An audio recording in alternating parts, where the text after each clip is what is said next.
The screen is visible? Yes, sir. Yes, sir.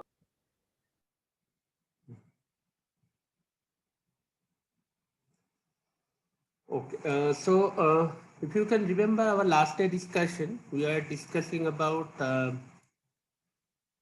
like the compound importance of compound semiconductor, and we have mentioned, I have mentioned that we are going to target three aspects. One is definitely electrical properties.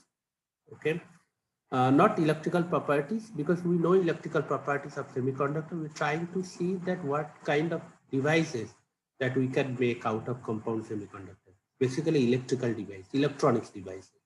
And we have identified three kind of devices like Schottky, HMT and MESFET. Okay.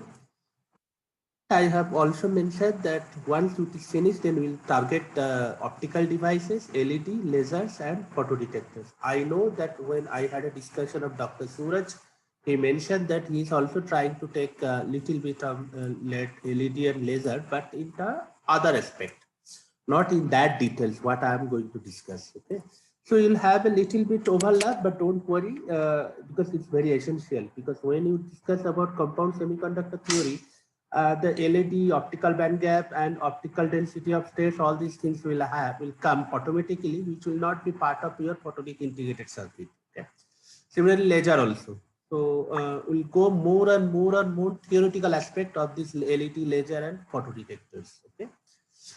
And as I told you before starting this as in my introduction class, so that this course would be more like a research oriented course, like more like a theory, more like fundamentals. Okay, so that you'll have a, after that you'll have a good opportunity to take as a research topic in future if at all interested.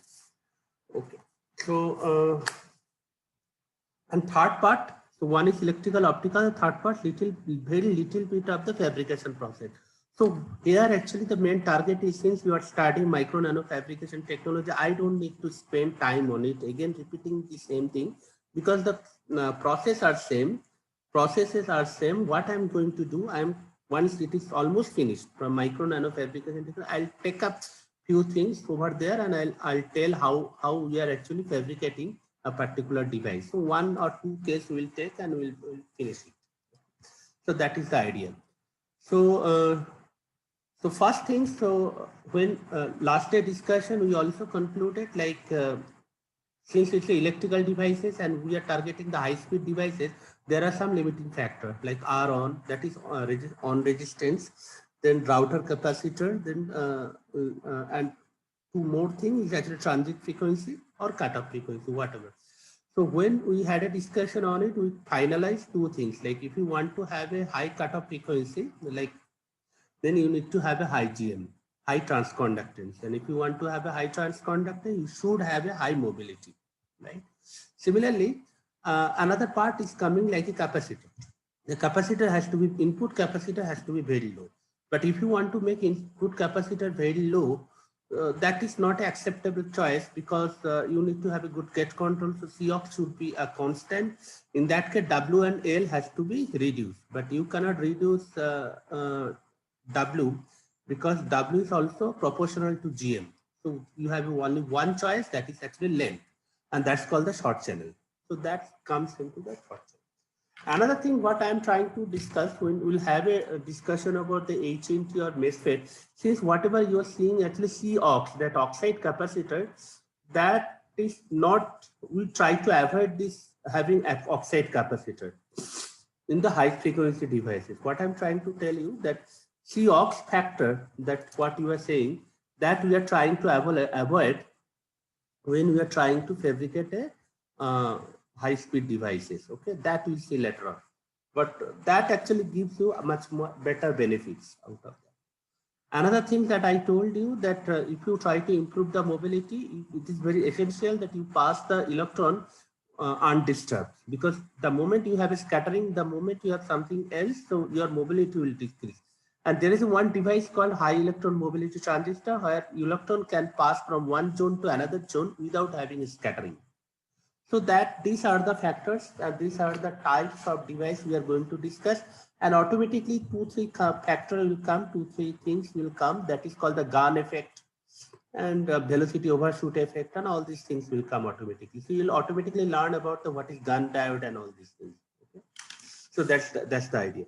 So before starting all these things, what is important that we need to know a little bit of the compound semiconductor, classification of compound semiconductor. Okay. So that's very, very important because we know what is silicon, right? Silicon band gap is 1.1 electron volt. Silicon is indirect band gap semiconductor, and silicon is most optimized material till now.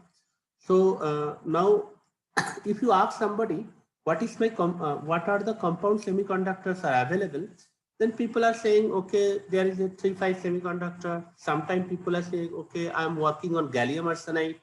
Someone is okay telling I am working in indium phosphide. Someone is telling that I am a zinc sulfate, cadmium telluride, all these things. So what are the what's the properties? Okay, how we actually classify this compound semiconductor? Okay, so that knowledge you should have. So today we are going to discuss on these things. Okay?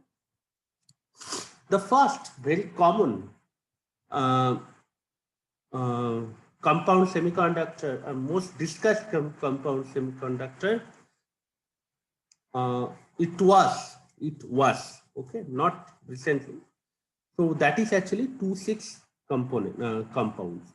So 2,6 means it is actually group 2 element and group 6 elements in periodic table. That you know, understand, no? Group 2 elements and group 6 elements in periodic table. Okay. Now just look at that part. So where is my group 2 element? Say you are having group 2 element of zinc, right? Cadmium. Okay, so I listed over here group element, and 30 and 40 is a molecular weight. 30, 40s are nothing but molecular weight. And group 6 is actually sulfur, selenium, and telluride. Okay.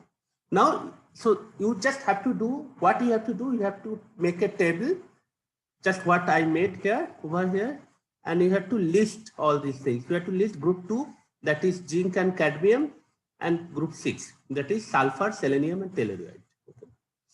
Now, what you have to do the permutation combination. What is that? Permutation combination. So you will have a zinc sulfate. You will have a zinc sulfate, zinc telluride, selenium, and zinc telluride. Similarly, you will have the other part, cadmium sulfate, cadmium telluride, selenium, and cadmium telluride. Okay, that. So how many? You have 6 variations. So that's what I'm writing. So 2,6, if you see that you will have a zinc sulfate. So zinc sulfate. So when zinc comes with sulfates, zinc selenium, zinc telluride. Similarly, when you mix with cadmium, so cadmium sulfate, cadmium selenium, cadmium telluride. Now here it is very important. So these are the maximum possible variation we might have. Zinc sulfate, zinc selenium, zinc telluride, or cadmium sulfate, cadmium selenium, cadmium telluride. Maximum possible 6. Now we need to find out 2 properties over here. Why 2 properties? I'll see, which I'll show you. That important thing is what is the mobility, what is the band gap, and whether it's a direct or indirect band gap. You understand why we are saying direct or indirect? Because we are also going to discuss about something called the direct band gap semiconductor, because we are going to fabricate something called LED, something called lasers, something called photodetectors, where this type of direct band gap semiconductor is very, very important. Okay, we'll see why, but this I think you know during the last semester. Another thing is that whether it's a, so how do you find out whether it's a direct or indirect? So there is no thumb rule as such, that it is actually by seeing these things, you can tell whether it's a direct or indirect, but I'll try to give a thumb rule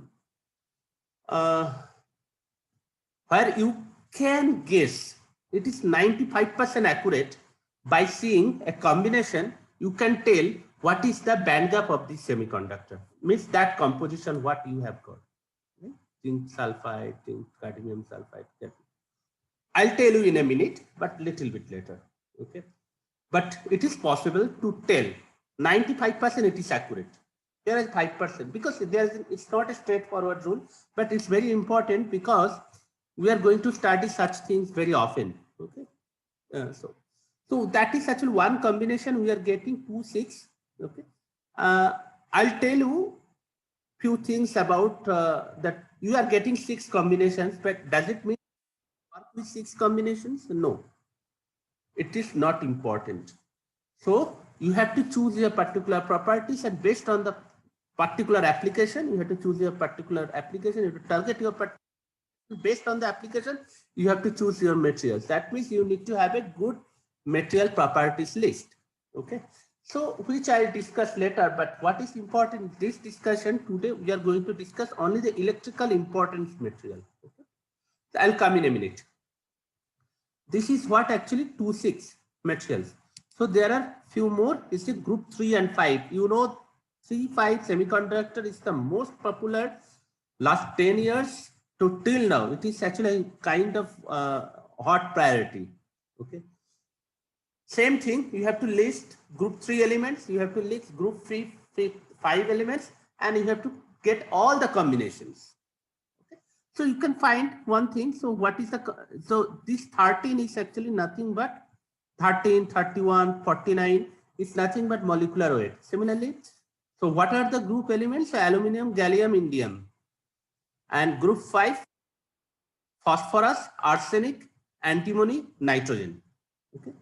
And under bracket is nothing but molecular weight. It's very, very important. I'm telling you why. In a minute it will come.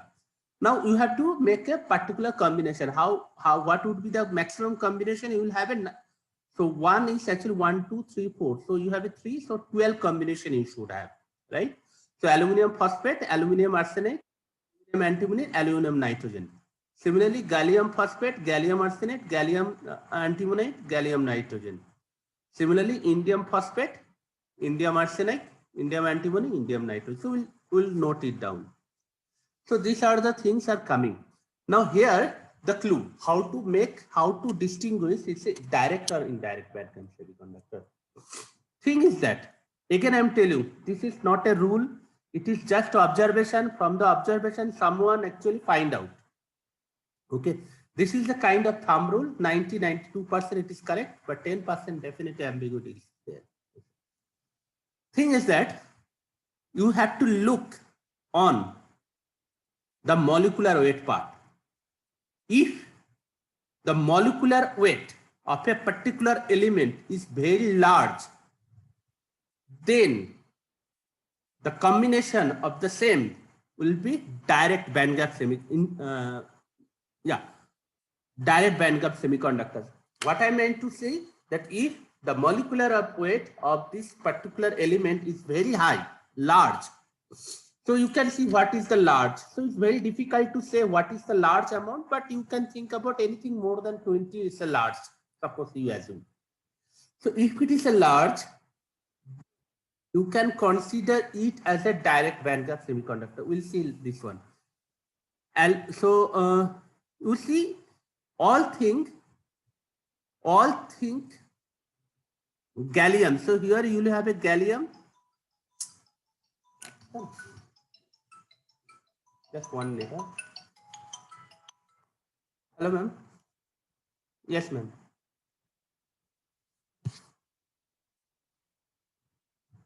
Ma'am, I'm in class. Yes, ma'am. Can I talk to you after some time? I'm in class. I'll ask somebody to collect. Yeah. Okay. So you understood this part. What? Okay. Now what happened? You have just think about gallium. I'm targeting gallium. Gallium. So look at that. Gallium is having 31, which is targeting arsenic. Arsenic, what is then? 33. So both are high. Both are large. So what you are expecting? Gallium arsenic is a nothing but a direct bandgap semiconductor. So you see gallium arsenide here, you can see gallium arsenide is a D for direct bandgap semiconductor. Similarly, you can see indium phosphate. What you are actually expecting?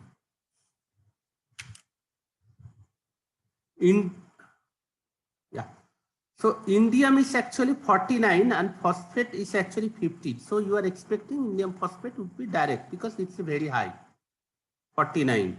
Okay. Similarly, aluminium phosphate, aluminium is 13, phosphate is actually 15. Okay. So I'm expecting that aluminium phosphate is indirect. So you can see aluminium phosphate is indirect. Okay, so this is the way people are actually, similarly aluminium arsenic, you can see aluminium arsenic, aluminium is 13, so aluminium arsenic is also kind of indirect bandgap semiconductor. So that is the what again it's not a hard and fast rule, but you can somehow guess. And the idea is that if you have something is higher molecular weight, so combination would be the direct bandgap semiconductor. That's all. If you remember this part, then you can see all combination of 2-5 semiconductor means this one, all combination for 2-5 semiconductor means this one should be high, should be direct bandgap semiconductor because zinc is 30, cadmium is 45. So any combination would be here, would be direct bandgap semiconductor. So what is the conclusion? Conclusion is that 2,6 material mostly are direct bandgap semiconductor, right? So, and 3-5 semiconductor, there is a combination of direct or indirect bandgap semiconductor to just get an idea if something is higher molecular weight, if it attached to anything, so it could be, maybe direct bandgap semiconductor. Okay, chances of having showing the properties of direct bandgap semiconductor is high in that. So we get to know 2,6 semiconductor, we got to know 3-5 semiconductor. You can see there are two most important materials are there, which is you are always often will be often discussed. That is actually gallium arsenide. You know this part. Gallium arsenide, people are always saying 3-5 semiconductor, somewhere see gallium arsenide. Nowadays, people are thinking gallium nitride. Gallium nitride, high power, high frequency device. It's actually very research topic, modern topic, advanced topic. So, but thing is that all gallium attached material is now become very important. Similarly, indium phosphate and indium nitrate is there, but I'll touch indium phosphate little bit. But what I'll do, I'll take the simplest material, that is gallium arsenide, because it's the most popular, most cultured material, and we'll try to implement the device on gallium arsenide. During the conclusion, then you can think about the same device. If you want to implement at gallium nitrate, what will happen? That's all. Okay. So in my whole discussion based on gallium arsenide. Okay. At the end, for suppose I discuss about the MESFET diode, so I will definitely focus on gallium arsenide. But if at the end I'll tell that instead of gallium arsenide, if it is a gallium nitrate, these are the things needs to be changed, and it's very easy because only mobility has to be changed, threshold voltage has to be changed. That's all. So, as per the physics of compound semiconductor in the MESFET or HEMT or Schottky won't change. Only the values will change. That's all. And there are another group of materials, you know, this is called the group 4 material. It's very common. You know, silicon is a group 4 material, carbon is a group 4 material, germanium is also group 4 material. So all combinations. So combination is what? Silicon carbide is a very good semiconductor and it's a high temperature semiconductor.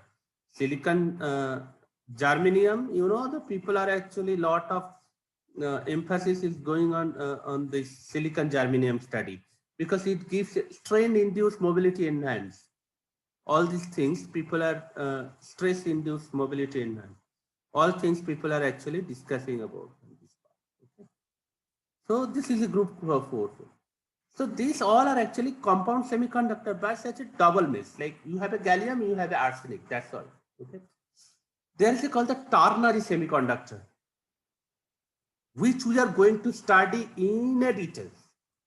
We are going to discuss each and every part because gallium, HEMT, high electron mobility transistor, or MESFET, or Schottky, we had to have ternary semiconductor.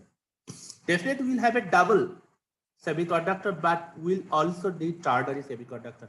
It's very important that you know that part. One is aluminum gallium arsenide. So you have a gallium arsenide. Okay. Inside that, if you put another material called aluminum, so it will be aluminum gallium arsenide. Okay. Similarly, gallium indium arsenide. How aluminum gallium arsenide forms?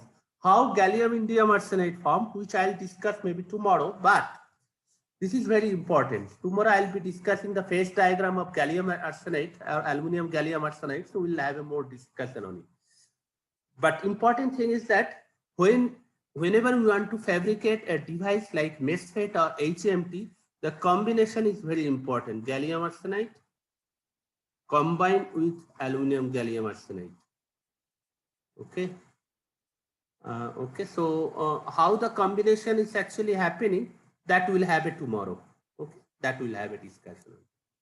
But thing is that gallium arsenide, aluminum gallium arsenide, or gallium nitride, indium gallium nitride are very, very important materials. We have to consider it. So these are the things. So okay. What is important? Like we have to know about that there is a double semiconductor, there is a ternary semiconductor, which are equally important. Okay. And now let us. Okay. Another thing that I forgot to tell you. What is the structure of gallium gallium arsenide? I don't need to tell anything because you already studied silicon. Silicon is a diamond structure. I have already studied. Now the covalent bond, like diamond structure, if you replace one of the silicon by gallium arsenide, by arsenic, maybe tetrahedral position, if you replace the silicon by arsenic, it becomes a gallium arsenide. This kind of question I also actually have given, that what is the difference between silicon structure and gallium arsenide structure. It's the same structure, only there are some lattice point. If you replace this lattice silicon by arsenic or by gallium, it becomes a gallium arsenide, but positions are same. Okay. So here also look at this part. Look at this part, this curve. So what is the importance of this curve? This curve is saying that how many semiconductor you have, because group 6 we have a around 6 semiconductor, group 2 6. Okay. Group 3 5 we have a 12 semiconductor, 12 plus 6 18 number. Similarly we have a group 4 4. How many?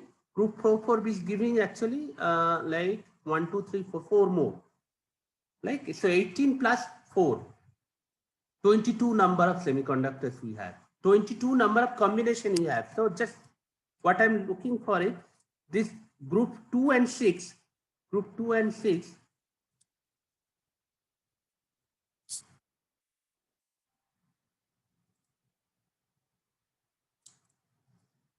What I'm trying to tell you, this group 6,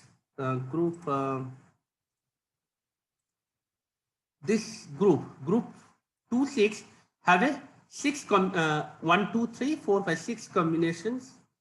Group 3 5 you have a 12 combination, and group 4 you have a like 1 to 2 combination. Like so total how many? 6. So total actually 6 plus 12 plus 2, 20 combinations. So total 20 type of important compound semiconductors are there. You have a lot of choice. Earlier what happened, we have only one choice, that is silicon. Sometimes germanium, but silicon. There are a lot of choices over there. Moreover, I am telling that forget about the double. You have a ternary semiconductor. You have a quaternary semiconductor, 4 materials. Ternary, gallium indium arsenide. Quaternary, so it would be 4. Okay. So like aluminum gallium indium arsenide, 4, or indium allium gallium. So this kind of, so you have a huge variation. Okay, so fine, that's not a, but we have to choose them based on our electrical parameters. And what are the electrical parameters? For electrical properties we have to find, electrical device we have to find, we need to have a high mobility. Just think about the last discussion, what we came to know, we need to have a high mobility. If you agree on it, yes. Now, another thing is that what is the significance of band gap, which I have not mentioned, but now it is important to understand what is the significance of band gap over here. Okay, so this is very, very important. We'll see and we'll conclude here. So this curve, if you see this curve goes, this curve goes actually x-axis band gap, sorry, y-axis, yeah, x-axis is band gap, and where is my curve? Yeah, x-axis is my band gap and y-axis is actually electron mobility at 300 Kelvin at room temperature. We target one material and try to see. Okay, so okay, now let's look at indium antimonide, INSP, right? You said, what we said, we need to have a high mobility. You look at the mobility range, 1 lakh. What is the silicon mobility? Approximately 1100. Silicon 1200 centimeters square per volt second. Silicon mobility in silicon, what I am trying to say, silicon bulk mobility is around 1200 centimeters square per volt second. And what you are saying, indium antimonide, 1 lakh mobility. So you can think about, so this would be my preferred choice. Why? Because for high frequency application, I definitely can choose indium antimonide. Problem is that, look at the band gap. Band gap, you see even 0.1 electron volt. Like it is a 5, so 1, 2, 3, 4, 5, around 0.1 electron volt. That is 100 point, no, it is actually, yeah, 0.1 electron volt. 0.1 electron volt. So this is actually very dangerous. Why? Why it is very dangerous? Because remember why you have discarded germanium. Germanium from the mainline silicon, because germanium is a good stability than silicon, but we have discarded germanium for two reasons: that germanium cannot be oxidized easily. Even if you have a germanium oxidized to germanium oxide, but this germanium oxide quality is very bad.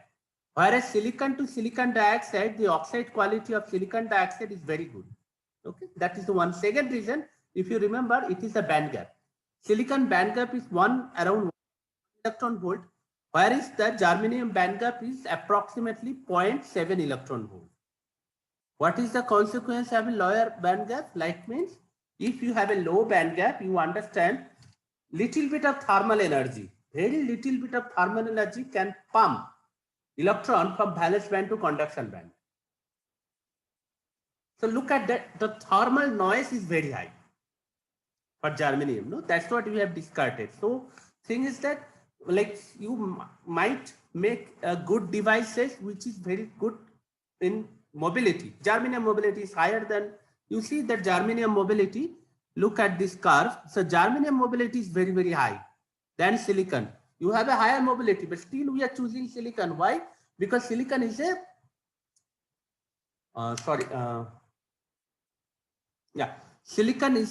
silicon is actually higher band gap, and higher band gap means the thermal noise is very less. So to trigger an electron from valence band to conduction band is not so easy. In this perspective, if you think about indium antimonide, you see that it is having fantastic band gap, fantastic mobility. It is actually around 1 lakh centimeters per volt second, but it is having a mobility. It is having band gap of 0.1 electron volt. That means easily any noise, whether it is optical noise or thermal noise, any energy noise can trigger electron from valence band. See, as if it is, there is a no band gap. 0.1 electron volt, as if there is a no band gap. So that means all the advantage of having a good semiconductor is not there. It is very 0.1 electron volt. No? So it's very, very less. So it is very prone to react to any kind of noise, especially thermal noise. So that is the reason that you have a high mobility, but you cannot choose indium antimonide for your device perspective. Okay. Look at that indium arsenate. The reason is very same. Indium arsenate, if you see, the mobility is also equally important and it is in around 0.3, even the less than 0.5. That is one of the reasons that we are not going to have indium arsenate. Okay, in this case, I'm not. So please remember, I am discarding the material indium antimonide or indium arsenate in terms of making an electrical device. Electrical device means high frequency device, which is like a HMT MOSFET or Schottky. Remember, it doesn't mean that it cannot be used for other device. There are devices we can use these things. Actually, we don't have another choice, like a detector. So all the extraterrestrial detector people are making, no? People are thinking like in the space, there is some unknown radiations are coming and all these things. So, right. And this type of radiations are having very low energy. Very low energy. So we need to trigger. So once these low energy things are coming and filling on your detector, it should trigger one electron from valence band to conduction band and you'll get a signal, right? So this type of ultra sensitive detectors in the space or defense applications, detectors, people are sometimes using indium antimonide, indium arsenate. Maybe you need a cooling environment, maybe it is a cryo atmosphere, all this cryo chamber, everything, but there are used. Okay, so please, it doesn't mean that we have discarded the all material. We have not discarded all the materials. What application we are targeting, based on the application, we have discarded it. But it doesn't mean it's obsolete, it's a dead material. Okay, so that you please remember. So in this perspective, just look at our great material called gallium arsenide. You see, this is my gallium arsenide. And what is that gallium arsenide mobility? Gallium arsenide mobility is 8,500 centimeters square, 8,500 centimeters square per volt second, which is kind of 8 times higher. 8 times higher than silicon. So you get bump up. Yes, my mobility is actually 8 times higher than silicon. So that mobility, enhancement of mobility can be used to make a device which can operate at high frequency. Okay, let's look at the band gap. If you see the band gap, you just look at the beauty of this material. Okay, so you see if you see this band gap, you see the beauty of the material. You see, this is my band gap. This is my gallium arsenide band gap. And what is the gallium arsenide band gap? Gallium arsenide band gap is 1.42 electron volt. Gallium arsenide.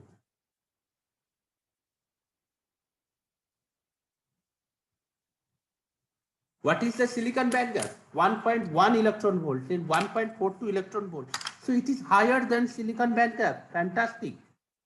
So that is why for our application, for our discussed application, this material is fantastic. It is having higher mobility, it is having higher band gap. What's about indium phosphate? It is equally good. Indium phosphate little bit lower band gap, little bit lower mobility, but it is also higher than silicon. This indium phosphate mobility is higher than silicon, higher than germanium. Indium phosphate band gap is higher than silicon, higher than germanium. It's a fantastic choice for us.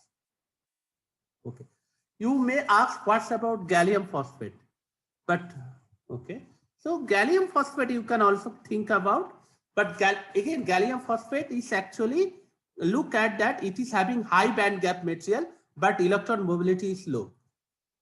Though it is not our discussion, but still I am telling you, what is the application? If you have a high band gap material, but mobility is little bit low, the application it will depend, maybe power semiconductor. Power semiconductor, you need to have a high band gap material so that it can withstand the power. Other power means you are giving huge energy, no? Power means I into V in terms of energy. So it has to withstand the energy. Otherwise it will breakdown will happen, right? You cannot operate kilovolt range. So that is the kind of application. If you think about, then mobility is not our great choice. if you think about power electronics, we have to think about something. There are multiple parameters like what is called thermal conductivity, what is called band gap and all the mobility. So decent mobility is fine. So there is a kind of trade like a negotiation. So if you withstand the power, so let's compromise little bit of our mobility, and then we'll get a good materials. Okay. But if somebody saying, no, I don't want to compromise anything in the mobility, I don't want to compromise anything on the power handling.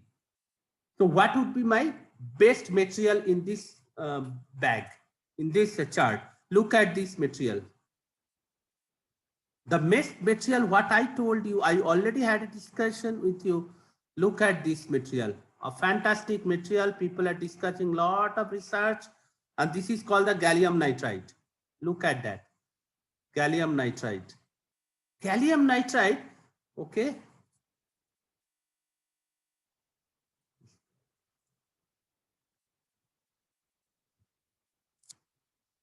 So look at that. So gallium nitride. So as I told you, if I want to operate at high frequency or high frequency with high mobility and high power handling capability, gallium nitride is a very good choice.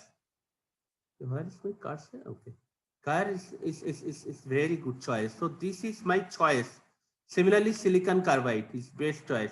If you have a friend in power electronics device or power electronics group, you can ask. So that silicon carbide based device, gallium nitride based device, they will give you. They are saying that they will be very excited because now they are using silicon carbide or gallium nitride based. What? Okay, this is the best thing of starting or choosing the HEM device. I'm telling why. If you ask your friend who are doing master degree or PhD in power electronics, they'll say that I am working gallium nitride based device. So you know why. Now you can say what type of structure that you are using. One of the structure they are using, fortunately, that is also HEMT. Gallium nitride based HEM they are using.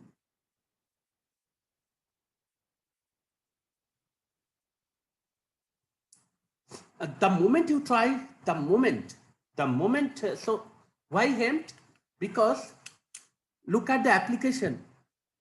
If you want to, if you try to apply your things, power electronics developed gallium phosphate is great materials. Here is your gallium phosphate, but thing is that you will be losing by mobility. Mobility is not that great, but somebody is telling I want to have a high power handling capability as well as a high mobility. Gallium nitride or silicon carbide is one of my best choice from this chart.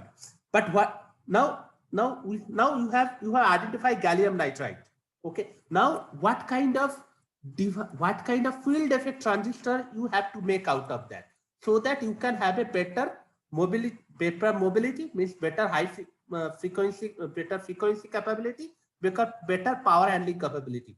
That is HMT. Why HMT? Because the moment you put any device into HMT form, HMT particular structure, which we will have a discussion, then the beauty of that, your mobility will increase randomly, greatly. Why? Because mobility, your electron won't suffer due to any collision. And if your electron won't suffer due to any collision, your mobility would be very high. And if your mobility would be high, your frequency capability, handling of frequency would be very high. And that is why if you are in a position to have a device which is high mobility, that is high frequency capability, as well as a high power handling capability, gallium nitride is the best choice, because gallium nitride is having high band gap, large band gap. Okay, and there are two more properties that also. So that is why people are going silicon carbide and gallium nitride based device. So RF, like frequency, high frequency people always say that I'm going to use HMT. Okay, gallium arsenide based HMT. Why? Because my demand is high frequency. I don't bother about the power handling, so I have to look the maximum mobility who can give. You can see this is my maximum mobility with a better band gap, right? Indium arsenide, antimonide, maximum mobility is there, but it is not a good band gap. So gallium arsenide my best choice. Okay. Now, if I ask you, okay, I need to have a great mobility and great power handling capability, you have to immediately shift. It is a kind of negotiation, and you have to go to gallium nitride and silicon carbide. So, is it okay? I mean, like, I hope you understand, no, what I'm trying to tell you. Please comment. Yes, sir. Yes, sir. Yeah. So now next I'm trying to tell you. Okay. Now look at my choices. Silicon, fantastic choice, because I know silicon. We know silicon for last semester. We have studied a lot. We have another material called we have another material called germanium. So you have a silicon, we have a germanium, and yes, I have told you gallium arsenide. So gallium arsenide, indium phosphate, gallium nitride, silicon carbide. We have made a table. Now we have to do, so from that curve, from the previous curve, we just summarize. Summarize based on the mobility, summarize based on the band gap. Now, out of 20 combination, we have chosen 6 materials. Now, I have to go back and check carefully other properties apart from band gap, apart from the mobility. Okay. Then we have to do fine tune of my choice. Okay. So this is the second table. So it is in tabular form. So silicon. Silicon is band gap is 1.1 electron volt. I told you. Germanium band gap 0.6 electron volt. So you see this is 0.6 electron volt. This is at 1.1 electron volt. What is my gallium arsenide band gap? 1.43 electron volt. Indium phosphate 1.3, gallium nitride 3.45, silicon carbide 3.26. Fantastic. What is my electron mobility? Silicon at 300 Kelvin around 1500. Here I have to tell something. This 1500 centimeters per volt second, this value is called the bulk mobility. It's the bulk mobility, not disturbed mobility. Not disturbed means this. See here, electron mobility you are telling, electron mobility you are, where is my class? Okay, electron mobility you are telling of bulk electron mobility undisturbed means this electron is flowing kind of without scattering. That means you have a bulk material and there is no as such doping effect, because the moment you have a doping, so your electron will electron mobility will suffer. But here electron mobility at 300 Kelvin, what I am saying, that is theoretical calculated best mobility that you can have, that is 1500 centimeters per volt second, and that is bulk mobility. Why bulk mobility I am talking about? Why I am not telling you surface mobility? Why I am not calling it a surface mobility? Look at that. When you have a MOSFET transistor, you know now that you are forming an inversion layer, just the interface between silicon and silicon dioxide. That means this inversion layer has formed between the interface of silicon dioxide, and that is nothing but the surface or the interface layer, and interface layer has prone of lot of defects, as you understand. So that actually reduces the mobility. Like lot of dangling defects are there, silicon to silicon, that actually reduces the mobility. So it is like if you have a surface and if you have something flowing on this surface, so definitely it will reduce. If you have a surface of silicon and silicon surface is having lot of unsaturated bonds, that actually kills your mobility. That we have discussed, the surface recombination velocity, bulk recombination velocity, all these things you know of. Right? So that is what. So what? But if the electron flowing through the BJT, bipolar junction transistor, what kind of transistor? It is a bulk transistor, because electron is not flowing through the surface, it is flowing through the bulk of this material. In that case, your mobility would be high, because your mobility is not dominated by the surface properties of this interface. That is the one of the reason that BJT is faster than CMOS. Because your electron for CMOS is flowing across the surface, your mobility is deteriorated. But when it is a BJT, your electron is flowing through the bulk, so mobility is unaffected. And that is why that BJT is faster, switching speed faster than your FET, I mean your CMOS or any MOSFET, correct? So please remember this effect, because these things I am going to repeat again when I am going to discuss about MESFET and HMT. Why BJT is having high speed, high mobility? Because the electron is flowing through the bulk. Now in this case, if this electron mobility of silicon is what you are looking for, it is actually bulk mobility, and this mobility is undisturbed mobility by any materials, and then it is value is 1500, mean like 1500. In this case, what is the value of gallium arsenide? 8500. So around 6-7 times higher. Same thing, indium phosphate, germanium, gallium nitride, silicon carbide. Okay, here actually I have to tell something more word on silicon carbide. There are power handling device which should operate at high temperature. High temperature, silicon, gallium arsenide, indium phosphate, germanium, gallium nitride cannot operate at high temperature. Silicon carbide is a material which can be operated at high temperature. This is the best choice. Like you can go 500-600 degrees Celsius, like a sensor in furnace. Furnace is around suppose 1700 degrees Celsius. So how to measure the temperature in that case? So people put silicon carbide based sensor, okay, because it can tolerate high temperature. Now hole mobility. So look at the hole mobility of silicon. It's actually 450 for silicon, and gallium arsenide is lower than that. Look at the fantastic thing, because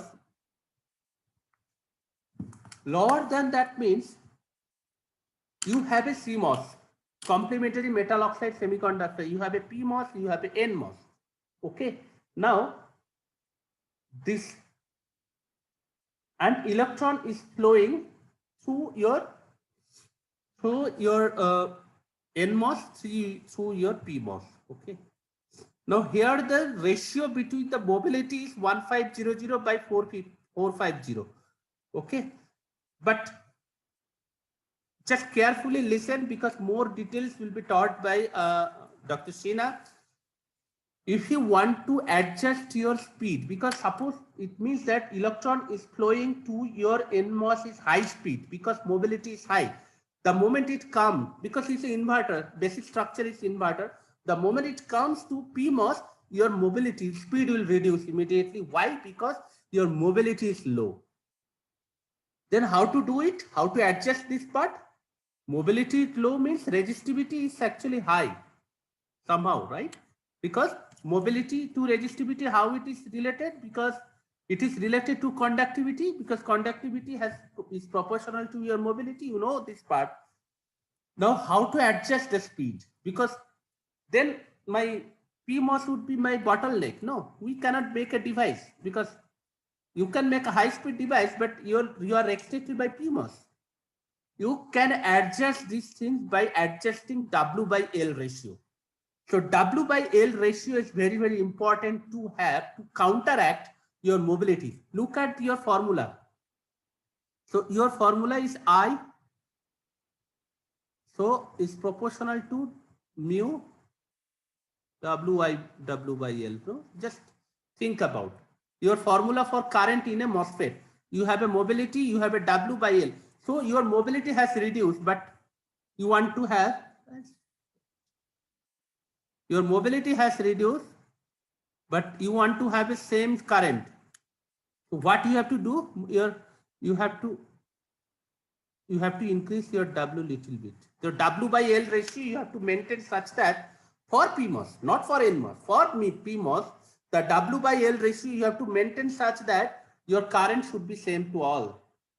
Okay. Your whatever mobility has been decreased to your PMOS section, it has to be counteracted by your W by L ratio. But this W by L ratio is fine. But look at the gallium arsenide. Gallium arsenide case 8500 by 400. This is huge, huge and huge. He runs 7 times. So that means somebody is saying that, okay, I want to make a gallium arsenide based CMOS. That means I need to have a NMOS of gallium arsenide and PMOS of gallium arsenide. But in that case, to compensate the mobility deterioration, what you have to do, the area of P gallium arsenide, PMOS gallium arsenide should be large. There actually the main problem has come. Large means it's a very large because the ratio is 8500 to 400.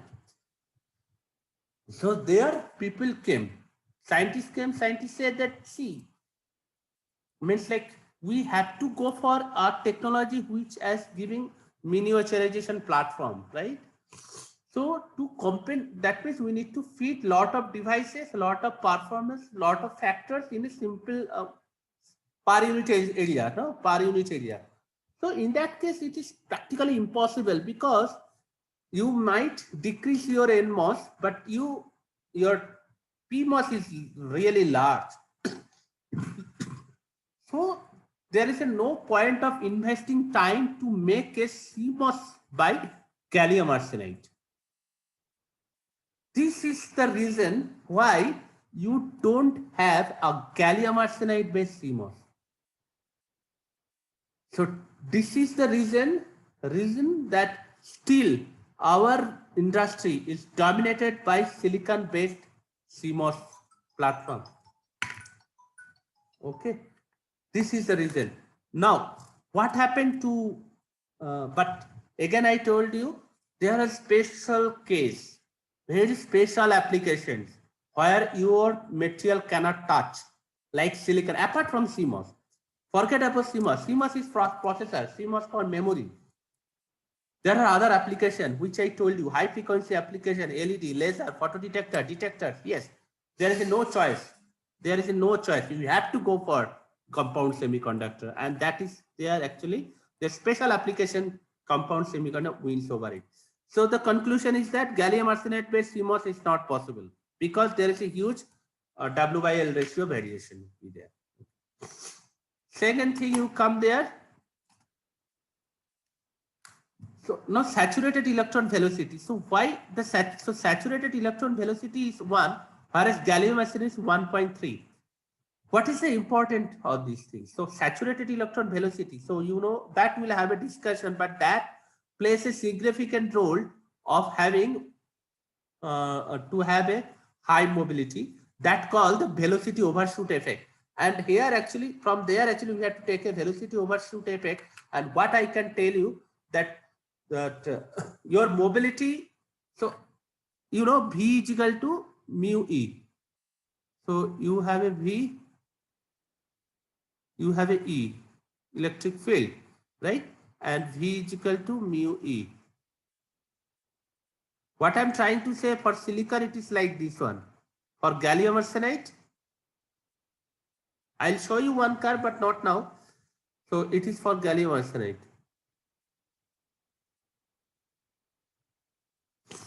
So what I'm trying to tell you, so this overshoot you forget about. So there is a kind of damping thing to forget. Why it is happening, we'll have a discussion later on, not now. But thing is that the velocity, this, this for silicon, it is, the velocity is actually here. But for gallium arsenide, it is here. Anyhow, I'll show you. So let us go for this structure. So here actually you see your silicon. This is my silicon. This is 1. Where is gallium arsenide? Gallium arsenide is around 1.3, 1.5, 2. So it is like a little bit higher. Okay, so it is actually higher. So what is the benefit of these things to travel more? The travel more is actually V is equal to mu E. It means my mobility is constant for longer range of electric field. My mobility is constant for longer range of electric field because you see this is travel a long distance before it saturates. My mobility is constant for high electric field. That means even if you go for miniaturized device, if you miniaturize your device, if you reduce your length, your electric field is increased. If you electric field increase, your mobility is constant for your silicon. That means whatever you do next onwards, whatever you increase the voltage, your current won't change. But here for gallium arsenide, it won't happen because the velocity overshoot, the velocity will have higher capability. So the range of velocity till that mobility is linear, mobility is constant, it is higher. Okay. After that, you see that your mobility is not change at all. So this is the fact that you have to remember. So that is one of the great advantage you will have. We'll take it. These things we'll consider in details because we have to consider it because we are going to discuss the GAN effect. This part, okay. Similarly, but look at the gallium nitride 2.5. So that is quite easy because I told you gallium nitride high because you can handle a large voltage. Large voltage for a small region means large electric field, but your mobility won't saturate. Why? Because it is having high saturation electron velocity. It is higher than silicon and gallium arsenide. That is why people are using gallium nitride is for the power device, because power device you are applying huge voltage until it's never saturated. Thermal conductivity is very, very important for high frequency application. Look at your laptop. It's getting heat hot for 1 hour, 2 hour applications. Why? Because, and for that, what you have to do, you have to have a heat sink and all these things. Now think is that you have a device, and if it is heating, you have a device, if it is heating, it has to pass through, it has to dissipate. Otherwise, what happens? If you have a device and it is actually heating, localized heating is happening, ultimately it will destroy, it will burn. So if you have a mechanism to dissipate the heat, then it won't happen. So if you dissipate the heat up to heat sinker, then heat sinker will take care of everything. Okay, that means you should have a property called the thermal conductivity, high thermal conductivity, so that whatever heat is generating, that has to be dissipated till to heat sinker. And that is very important. And high frequency device, because the moment you increase the frequency, your the heat dissipation would be really, really high. In this case, you should have a high thermal conductivity. And in this case, you see my silicon is very, very silicon thermal conductivity is very high. Okay. Whereas gallium arsenide is 0.5, indium phosphate 0.6, 0.6. But still 1.5 for gallium nitride, and look at the silicon carbide 4.5. That's what I have told you. Silicon carbide can be used at high temperature. Why? Because if there is a heat generation, it can dissipate immediately. It can withstand the high temperature. So what is the consequence of having low thermal conductivity? Okay, the low thermal conductivity means you have to have a proper power management system, heat management, thermal management system. You need to have a proper thermal management system in your gadget, otherwise it will burn. So that is one of the drawback in gallium arsenide or all these things. The moment you switch it high frequency, it generates a lot of heat, but it has to be dissipated nicely. So you should have a proper thermal management system. Okay. And relative dielectric constant, if you think, is more or less constant for all, more or less 11, 10, 11. So I'm stopping over here because I have to discuss few more things. So tomorrow we'll have a discussion on it. Okay. Thank you. So any questions? Sir, Yes. sir, Yes, yes. sir, why the whole mobility is very low in gallium arsenide Yeah, compared so to that electron you have mobility of to, okay. So that you have to, so what is how to calculate the mobility? Can you remember Q tau by M star, right? yes, sir. Is the mobility. So what is the M star? M star is the effective Effective mass. effective mass is very, very high for holes. And how to find out effective mass of holes? You need to have a EK diagram. Okay, but that is actually quantitative answer. What I'm trying to tell you that effective mass of holes is very high. So it means that when there is a generation of holes into your gallium arsenide or into all this system, okay, the propagation is very, very less. So if your if your hole doesn't propagate too much, too fast, then it will have that means your mobility is less. You have generated hole. So unless your hole moves, unless your holes move from point A to point B, okay, then you cannot say its mobility is high. Okay. Now in that case, here what we found that hole mobility or hole effective mass is really, really high. Okay. Exact reason why it is high, people have no answer on it, because it totally depends on the material properties. Okay. So what people have identified, the hole is not propagating as fast as electron from one position to another position. Okay. And that's they have ambiguated, that's they have modeled as a high mass. And that is why it is happening. But exactly why it is not happening, the physical reason is not known. Only thing people are calculating from the EK diagram, people are finding out the density of state. From the density of state, the slope is double derivative of slope is giving your whole effective mass, and that is very, very high. That's all. It's only material property, so we don't have any answer on it. Yes, sir. Got it. Okay, so tomorrow we'll have a Good afternoon, sir. I'm yes. Apurva. I mailed you. I'm from SST department. Yeah, Apurva, you can attend. Absolutely no issue. Yes, sir. Thank Okay, you, sir. Apurva, you have attended the first lecture. Sorry, today's first. Sorry. 11 o'clock. No, you have came around 11 o'clock. Yes, sir. I went to the elective Zoom link, but there I could not find anyone. Then I came here. So Okay, 5-10 minutes delay. yes, no issue. We just have started, Apurva, so nothing has seriously started. Like, just begin it. Okay. Okay. Okay, sir. Fine. Thank you, sir. Mm.